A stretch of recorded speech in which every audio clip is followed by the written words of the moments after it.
UP चुनाव की रण से दूर हुई सोनिया गांधी, कांग्रेस के स्टार प्रचारकों की सूची में नहीं मिली जगह। राहुल प्रियंका संभालेंगे चुनावी कमान। पटना में क्राइसिस मैनेजमेंट ग्रुप की अहम बैठक, कोरोना की मौजूदा स्थितियों पर मंथन कर होगा फैसला। 6 फरवरी के बाद राज्य से हटाया जा सकता है नाइट कर्फ्यू। सरस्वती पूजा में दिखा कोरोना का असर, कई पाबंदियों के बीच सादगी के साथ हुई मां शारदे की अर्चना।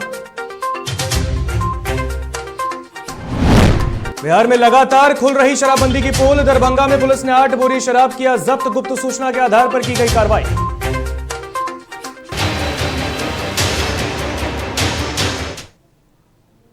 नमस्कार, आप देख रहे हैं डीटीवी भारत का ये यूपी बुलेटिन और मैं हूं आपके साथ ऋतिक सुमन। और इस वक्त की बड़ी खबर से बुलेटिन की शुरुआत करेंगे। उत्तर प्रदेश चुनाव की रण से सोनिया गांधी दूर, बड़ी खबर। यूपी चुनाव की रण से सोनिया गांधी दूर हो गई है। स्टार प्रचारकों की लिस्ट में सोनिया गांधी का नाम शामिल नहीं है। सोनिया गांधी उत्तर प्रदेश में चुनाव प्रचार नहीं करेंगी, बड़ी खबर हम आपको बता रहे हैं। स्टार प्रचारकों की लिस्ट में सोनिया गांधी शामिल नहीं है। तो वहीं आपको बता दें, दिग्विजय सिंह को यूपी चुनाव से भी रखा गया है दूर, बड़ी खबर। सोनिया गांधी के साथ दिग्विजय सिंह भी यूपी में चुनाव प्रचार नहीं करेंगे, उन्हें भी दूर रखा गया है। राहुल गांधी, प्रियंका गांधी का नाम सबसे ऊपर दर्ज है स्टार प्रचारकों की लिस्ट में, बड़ी खबर हम आपको बता रहे हैं। सूची में अजय कुमार लल्लू, सलमान खुर्शीद, प्रमोद तिवारी, पीएल पुनिया समेत 30 अन्य कांग्रेस नेताओं के नाम लिस्ट में शामिल हैं। तो आपको बता दें, इस लिस्ट में मध्य प्रदेश के पूर्व मुख्यमंत्री कमलनाथ को भी जगह दी गई है। एमपी के पूर्व सीएम कमलनाथ को भी, कांग्रेस के वरिष्ठ नेता हैं, उनको भी इस लिस्ट में शुमार किया गया है। उत्तर प्रदेश में कमलनाथ भी चुनाव प्रचार करेंगे विधानसभा चुनाव में।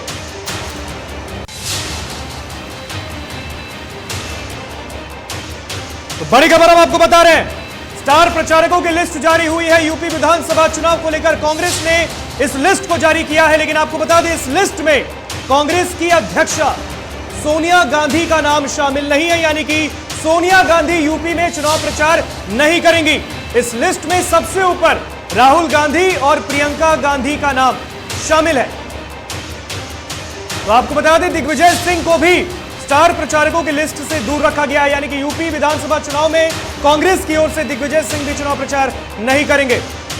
तो इस लिस्ट में कई कांग्रेस के नेताओं का नाम शामिल है, जिसमें पीएल पुनिया है, मध्य प्रदेश के पूर्व मुख्यमंत्री कमलनाथ को भी जगह दी गई है, और इसके साथ कई ऐसे नाम शामिल हैं। अजय कुमार लल्लू को भी इस लिस्ट में जगह दी गई है। इसके साथ ही साथ सलमान खुर्शीद भी यूपी विधानसभा चुनाव में कांग्रेस के लिए चुनाव प्रचार करेंगे। प्रमोद तिवारी, पीएल पुनिया समेत 30 कांग्रेस नेताओं का इस लिस्ट में नाम शामिल है। हालांकि सबसे बड़ा सवाल, आखिर क्यों सोनिया गांधी यूपी चुनाव से दूर? आखिर क्यों उत्तर प्रदेश विधानसभा चुनाव में सोनिया गांधी चुनाव प्रचार नहीं करेंगी? कांग्रेस ने यह लिस्ट जारी कर दी है, बड़ी खबर हम आपको बता रहे हैं। यूपी में इस वक्त की सबसे बड़ी खबर, यूपी चुनाव की रण से सोनिया गांधी दूर।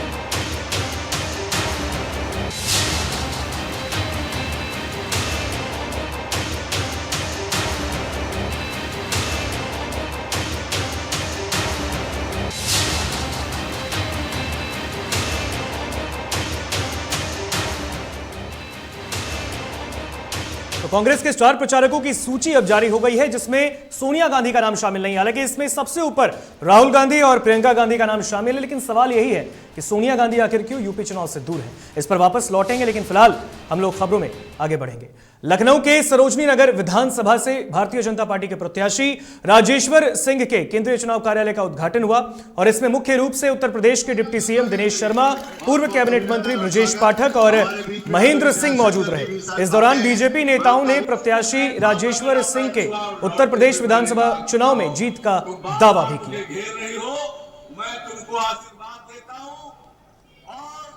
अखिलेश यादव के भाई की जमानत जब्त करा देना है। आज मैं फिर राजराजेश्वर सिंह से भारतीय जनता पार्टी में शामिल हो रहा हूँ। सांसद जी चले गए क्या? हमें अच्छा, कौशल किशोर जी से हमारी वार्ता हुई है, हमारे घर पर आए थे, बात हुई है। ऑफिस में आपका इंतजार करेंगे। ठीक ठीक ठीक, वो 2 बजे। तो मैं 2 बजे बीजेपी कार्यालय पहुंचूंगा, वहां ज्वाइन करो, और बालाजी टेंट हाउस से मैं चलूंगा। पहना करके अपना आशीर्वाद देने की कृपा करें, जोरदार तालियों। यूपी विधानसभा चुनाव के बीच रामपुर में लगातार अलग अलग दल के प्रत्याशी एक दूसरे पर तंज कसने में कोई कोर कसर नहीं छोड़ रहे, चाहे वो समाजवादी या बीजेपी हो या फिर कांग्रेस या बसपा। वोटरों को लुभाने के लिए प्रत्याशी एक दूसरे पर जमकर हमला बोल रहे हैं। और इस बीच रामपुर में कांग्रेस के प्रत्याशी नवाब काजिम अली खान ने सपा के नेता आजम खान पर तंज कसा है। कांग्रेस प्रत्याशी ने कहा कि आजम खान ने लोगों के साथ अत्याचार और अन्याय किया। रामपुर में आजम खान ने विकास के नाम पर लोगों को धोखा दिया है।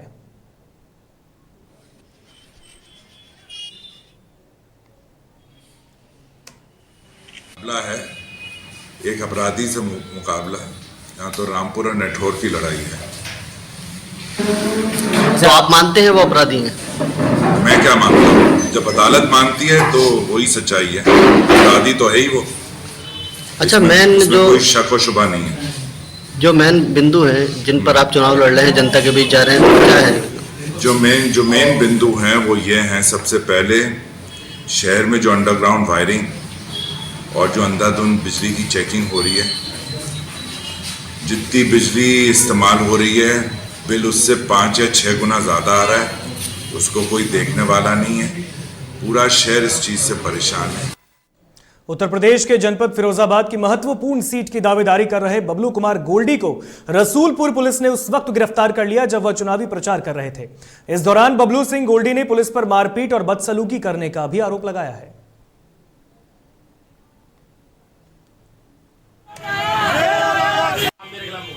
तो आपको बता दें, उत्तर प्रदेश में विधानसभा चुनाव को लेकर इन दिनों सरगर्मियां तेज हैं। प्रदेश की जो सियासत है, प्रदेश की सियासत में भूचाल आया हुआ है। ऐसे में लगातार चुनाव प्रचार प्रसार का दौर जारी है। हर एक प्रत्याशी, हर एक दल के प्रत्याशी अपनी अपनी जीत का दावा कर रहे हैं। ऐसे में फिरोजाबाद जनपद में आपको बता दें, AIMIM प्रत्याशी को पुलिस ने गिरफ्तार कर लिया है। प्रत्याशी ने पुलिस पर मारपीट और बदसलूकी का भी आरोप लगाया है।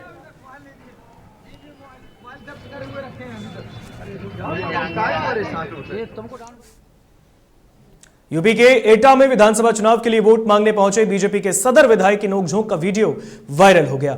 जहां वायरल वीडियो में गांव के एक मतदाता विधायक पर एक पक्षीय कार्रवाई का आरोप लगा रहा है, तो वहीं भारतीय जनता पार्टी के सदर विधायक विपिन वर्मा अशब्द भाषा का प्रयोग करते दिखे।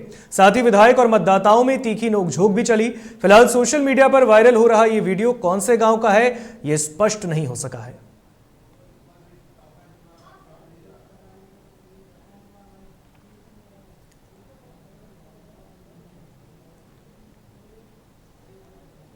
उत्तर प्रदेश में विधानसभा चुनाव के तीसरे चरण के लिए सभी पार्टियों के प्रत्याशी जनता के बीच विभिन्न मुद्दे लेकर जा रहे हैं। तो वहीं कासगंज विधानसभा से आम आदमी पार्टी के प्रत्याशी मानपाल सिंह कश्यप भी जनता से लगातार जनसंपर्क बनाने में जुटे हैं, जहां वे शिक्षा, रोजगार और स्वास्थ्य आदि को मुद्दा बनाकर जनता से वोट की अपील कर रहे हैं। तो वहीं मानपाल सिंह कश्यप का कहना है कि वह उत्तर प्रदेश में दिल्ली की सुविधाएं लाएंगे।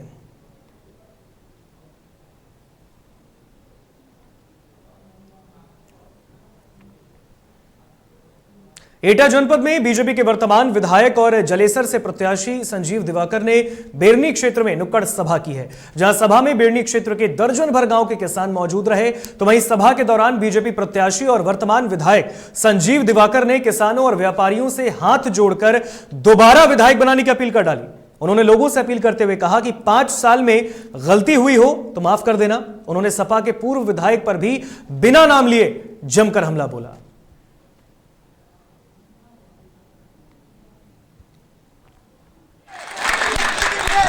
को नमन करते हुए आपको प्रणाम करता हूँ, आपको बदल करता हूँ।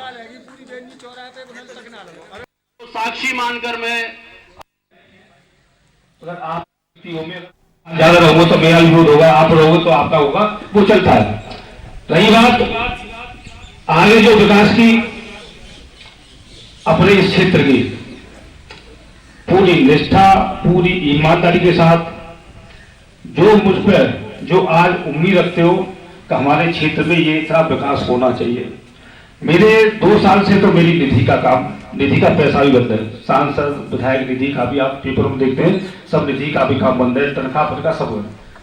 लेकिन उसके बावजूद भी मैंने चाहे लखनऊ जाके भीख मांगी हो, पैसे हुए होंगे, चाहे माननीय मोदी जी हो, चाहे माननीय मुख्यमंत्री जी हो, चाहे माननीय केशव जी हो, लेकिन आपके जलेसर विधानसभा के अंदर 50 साल में जिन लोगों ने काम नहीं किया होगा वो मैंने आपके बेटे ने, आपके भाई ने।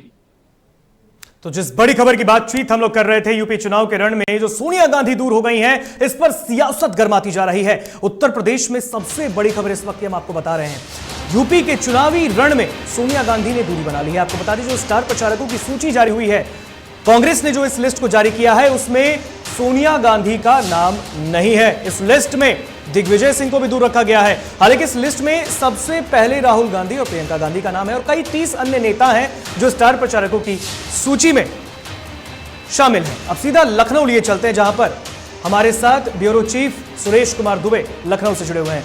सुरेश, उत्तर प्रदेश विधानसभा चुनाव का जो शंखनाद हुआ है उसके बाद से लगातार स्टार प्रचारकों की सूची जारी हुई है, लेकिन कांग्रेस ने जो ये लिस्ट जारी की है, कांग्रेस की जो अध्यक्षा हैं सोनिया गांधी, उनका नाम भी नहीं।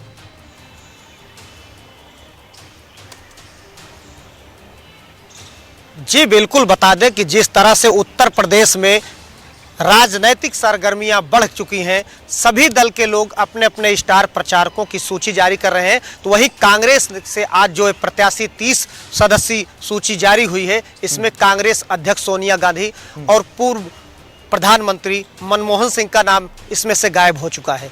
आपको बता दें कि जिस तरह से यूपी में कांग्रेस अपने खोए हुए जनाधार को वापस लाने के लिए सोनिया गांधी को नाम से हटा दिया गया है। हालांकि प्रियंका गांधी ने पूरी कमान उत्तर प्रदेश में संभाल रखी है और हर जगह जाकर पूरा वो कैंपेन कर रही हैं। हालांकि अभी राहुल गांधी का पदार्पण लखनऊ में नहीं हुआ है, तो ये माना जा रहा है कि सोनिया गांधी और मनमोहन सिंह के बढ़ते उम्र को देखते हुए और कोरोना काल में जिस तरह से कोरोना बढ़ा हुआ है प्रदेश में, इसको देखते हुए इनका नाम यहां से गायब किया गया है। जी सुरेश, अगर बात करें, आप बढ़ती उम्र का जिक्र कर रहे हैं, तो बढ़ती उम्र में तो लगातार सामने कई सत्ता पक्ष के नेता भी शामिल हैं, लेकिन वो लगातार चुनाव प्रचार प्रसार कर रहे हैं। सत्ता पक्ष के नेताओं ने इस पर कटाक्ष करना शुरू कर दिया है। उनका कहना है कि हार से बौखला गया है कांग्रेस और इसलिए सोनिया गांधी ने दूरी बना ली है।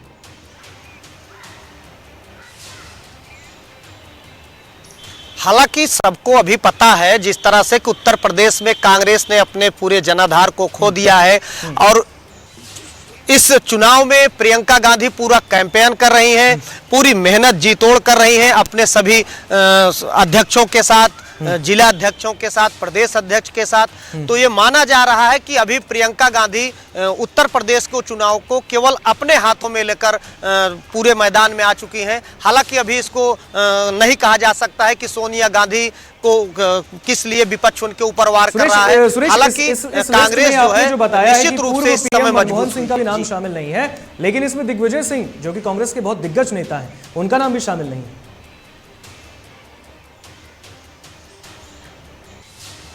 जी बिल्कुल, आपको बता दें कि दिग्विजय सिंह का भी नाम नहीं है, राज बब्बर जो इनके पूर्व प्रदेश अध्यक्ष रहे उनका भी नाम नहीं है। अभी कुछ दिनों पहले ऐसी चर्चा आई कि राज बब्बर हो सकता है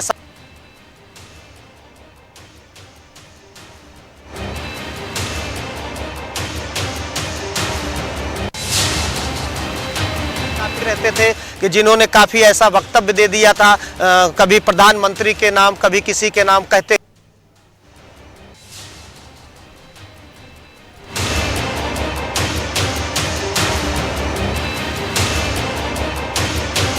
सुरेश, एक सवाल का जवाब दीजिए। अभी कांग्रेस ने जो लिस्ट जारी किया है जिसमें सोनिया गांधी का नाम शामिल नहीं है, क्या लगता है आपको सोनिया गांधी इसमें अब शामिल नहीं है, भारतीय जनता पार्टी को कितनी मजबूती उत्तर प्रदेश में मिलेगी? क्योंकि लगातार दावा यही है यूपी में बीजेपी का कि दोहरी बार सरकार यूपी में बीजेपी बनाएगी।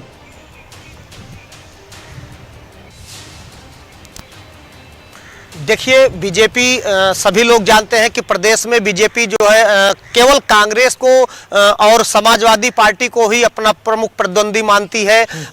इसीलिए वो जो है काफी कई चुनावों में बीजेपी ने कांग्रेस के अध्यक्षा सोनिया गांधी, राहुल गांधी, प्रियंका गांधी को सीधे निशाने पर लिया है और इसीलिए जो है आज भी बीजेपी को मौका मिल गया है कि सोनिया गांधी और मनमोहन सिंह का नाम नहीं है।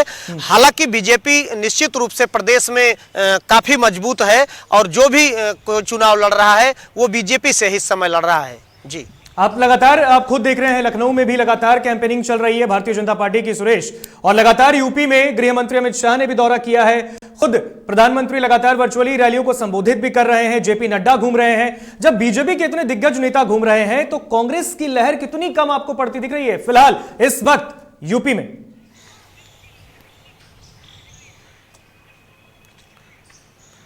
देखिए, प्रियंका गांधी पूरे चुनाव में अपने हाथ में कैंपेन कर रही है। निश्चित रूप से प्रियंका गांधी को भी पता है कि अब उनकी पार्टी जो है वो जो जिस जनाधार खो चुकी थी वो पूरी तरह से अब वो फिर से उसको एक नई ऊर्जा मिल रही है। तो इसलिए ये कहा जा सकता है कि बीजेपी कहीं ना कहीं जो कांग्रेस को हल्के में ले रही थी, प्रियंका गांधी के आ जाने से, प्रियंका गांधी के चुनावी मैदान में कैंपेन करने से निश्चित रूप से बीजेपी के लिए कांग्रेस भी एक खतरा बनी हुई है, जिसको लेकर बीजेपी के लोग सड़क पर उतर आए हैं। बिल्कुल लगातार ये यूपी में लगातार जिस तरीके से अभी जो चुनाव के लिए जो बिगुल बजा है, लगातार अब यही देखना है किस तरीके से जो राजनीति इस वक्त यूपी की चल रही है, जो लहर चल रही है। एक तरफ भारतीय जनता पार्टी के शीर्ष नेता जो है वो चुनाव प्रचार कर रहे हैं, तो दूसरी तरफ जब यहां पर प्रियंका गांधी ने जब कमान संभाली, घोषणा पत्र भी जारी होना बाकी है, और उसके बाद जिस तरीके से यहां पर जो प्रतिद्वंदिता चल रही है, देखने वाली बात होगी कि 10 मार्च को लहर किस तरफ चलेगी, कमल खिलेगा या हाथ फिर से छपेगा, ये देखने वाली बात होगी। फिलहाल बहुत बहुत शुक्रिया आपका सुरेश जी, हमारे साथ जुड़े हुए थे। सुरेश कुमार दुबे लखनऊ से ब्यूरो चीफ हैं और इस खबर पर अधिक जानकारी साझा कर रहे थे। तो आपको हमने बता दिया है, राहुल गांधी का देखिए नाम लिस्ट में सबसे ऊपर शामिल है, दूसरे नंबर पर प्रियंका गांधी वाड्रा का नाम शामिल है, फिर अजय कुमार लल्लू है, आराधना मिश्रा है, और ये नाम लगातार करीबन 30 स्टार प्रचारकों की सूची में इनको जगह दी गई है। तो आपको बता दें कि ये कांग्रेस के नेता इसमें शामिल है, कई दिग्गज नेता भी हैं, जिसमें सलमान खुर्शीद भी है, प्रमोद तिवारी है, पीएल पुनिया है, राजीव शुक्ला को भी जगह दी गई है, सचिन पायलट भी होंगे। तो आपको बता दें इस लिस्ट में कुछ बड़े और तजुर्बेदार नेता की अगर हम लोग बात करें, उनका नाम शामिल नहीं है, क्योंकि आप इसमें देखेंगे तो सोनिया गांधी का नाम शामिल नहीं है, राज बब्बर कांग्रेस के दिग्गज नेता हैं, उनका नाम शामिल नहीं है, दिग्विजय सिंह कांग्रेस के वरिष्ठ नेता, उनका नाम शामिल नहीं है। हालांकि एमपी के पूर्व सीएम कमलनाथ को इस लिस्ट में जगह दी गई है। तो चलिए बढ़ते खबरों के सफर में आगे। यूपी के बहराइच में दरगाह थाना क्षेत्र में इलेक्ट्रॉनिक दुकान से लाखों की चोरी हुई, जहां दुकान बंद कर दुकानदार सोने के लिए चला गया। इसके बाद उठने पर दुकानदार ने देखा कि दुकान का सामान इधर उधर बिखरा पड़ा है। बता दें कि चोरों ने करीब 1.5 लाख रुपए के इलेक्ट्रॉनिक सामान की चोरी की है। तो घटना दुकान में लगी सीसीटीवी में भी कैद हुई है। आज सुबह जब नमाज पढ़ने के लिए उठे हैं तो ऊपर का दरवाज़ा खुला हुआ था, तो चप्पल पड़ी हुई थी, उससे आभास हुआ कि कोई मामला है। तो नीचे जाके दुकान पे देखे सामान सब बिखरा पड़ा हुआ था। तो फिर उसके बाद अंदर गए तो पता चला एलईडी और तार और कुछ पीछे सामान रखा हुआ था, वो सब गायब हो गया। कितने लाख का लमसम नुकसान हुआ है? अभी तो कोई गेस अंदाज़ा नहीं लगाया जा रहा है, फिर भी 1-1.5 लाख का एक अंदाज़ा। वहीं मऊ में पुलिस अधीक्षक सुशील घूले के निर्देश पर अपराध और अपराधियों के खिलाफ चलाए जा रहे अभियान के क्रम में पुलिस को उस वक्त बड़ी कामयाबी हाथ लगी जब बड़ी कमहरिया के पास स्वाट टीम और कोतवाली पुलिस ने 4 अभियुक्तों को गिरफ्तार कर लिया। इनके पास से पुलिस ने 2 चोरी की मोटरसाइकिल, 2 अलग अलग जगह से चोरी किए गए 19 एंड्रॉयड मोबाइल और 20 अदद मोबाइल फोन को बरामद किया है। साथ ही इनके पास से एक देसी तमंचा के साथ एक जिंदा कारतूस भी बरामद किया गया। कल कोतवाली थाना क्षेत्र में स्वाट जो हमारी है जनपद की, उसके प्रयास से और जनपद पुलिस के सहयोग से 4 अभियुक्त पकड़े गए हैं, जिनके कब्जे से 2 चोरी की मोटरसाइकिलें, एक तमंचा और 20 अदद मोबाइल फ़ोन विभिन्न कंपनियों के बरामद हुए हैं।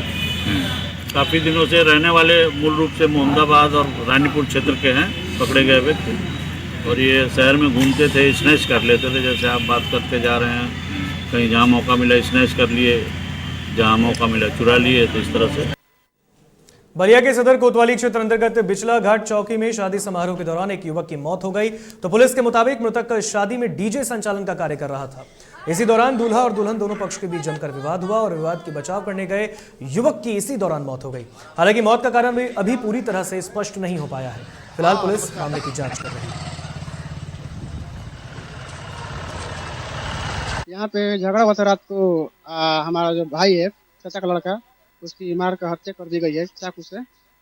उसमें दूल्हा का भाई था जो आया था सीताबदियर से बारात, उसी में विवाद हुआ है। राजा कहीं ये गया था न्योता करने, गठबंधन लाज पे हाँ, चाकू से मारकर गुप्ती चाकू मारल गइल, बाराती गोल रहलन, सीताब दियर के लइका रहलन, उनका उहे मरले बड़ा सन। सबलिया के दोस्त। चौकी पिछला घाट है, यहाँ पर एक घटना हुई थी कल रात में, इस लड़के को चाकू लगी थी, उसकी मृत्यु हो गई। उसकी जांच की जा रही है, जैसे ही तथ्य आएंगे हम आपको बताएंगे। सर किसी के कोई पकड़ा भी जाए? अभी हम लोग जांच कर रहे हैं। कन्नौज में काली और गंगा नदी में सैकड़ों गौवंशों के शव मिले हैं। नदी किनारे पहुंचे इन शवों को कुत्ते और कौवे नोच रहे थे। ये सभी शव 1-2 दिन पहले ही यहां बहकर आए या फिर यहां फेंक दिए गए। लोगों ने बताया कि इससे पहले नदी साफ सुथरी थी।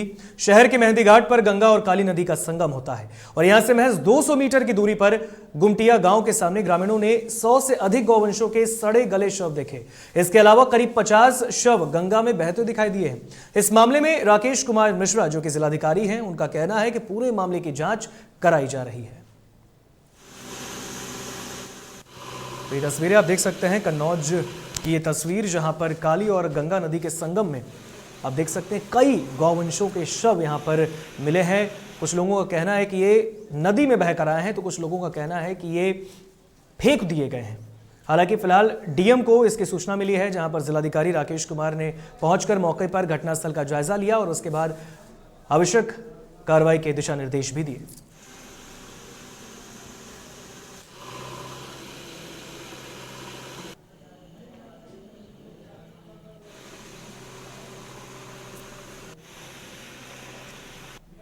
सर ये हमारे यहाँ गौशाला या गांव में जानवर जब मर जाते हैं तो लोग उनको दफनाने की जगह नदियों में बहा देते हैं।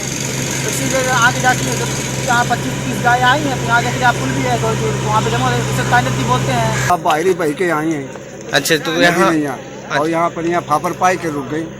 अच्छा, आगे गंगा जी भी है? गंगा जी हैं, गंगा जी में नहीं पहुँच। तो लगभग कितने सब देखने को मिले आज यहाँ पर? अरे हम नहीं, सब कितने देखने को मिले? बात करीब 30-35 गाँव। आज ये सुबह ये प्रकरण मेरे संज्ञान में आया कि जनपद कन्नौज से होकर बहने वाली काली नदी में कुछ जानवरों के शव नदी के किनारे पाए गए हैं। तत्काल मेरे द्वारा एसडीएम सदर और मुख्य पशु चिकित्सा अधिकारी को मौके पर भेजा गया। इन लोगों ने जाकर देखा तो बताया कि 24 जानवरों के शव उसमें थे। चलिए अब रुक करेंगे बिहार का, जहां बिहार में आज क्राइसिस मैनेजमेंट ग्रुप की बैठक है। मुख्य सचिव आमिर सुबहानी की अध्यक्षता में यह अहम बैठक होगी।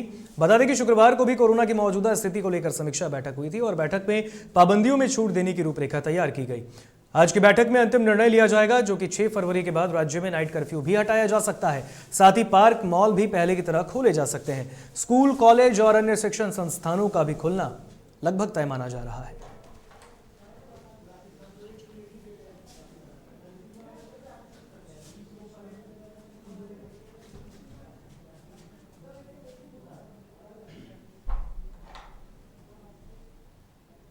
तो आज देश में मां सरस्वती की आराधना की जा रही है। समस्तीपुर में वसंत पंचमी के मौके पर श्रद्धालुओं के मंदिर में भीड़ उमड़ी।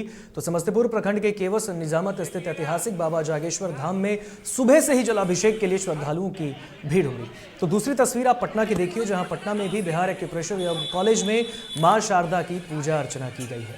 तो ये अलग अलग तस्वीरें इस वक्त आप अपने टीवी स्क्रीन पर देख रहे हैं।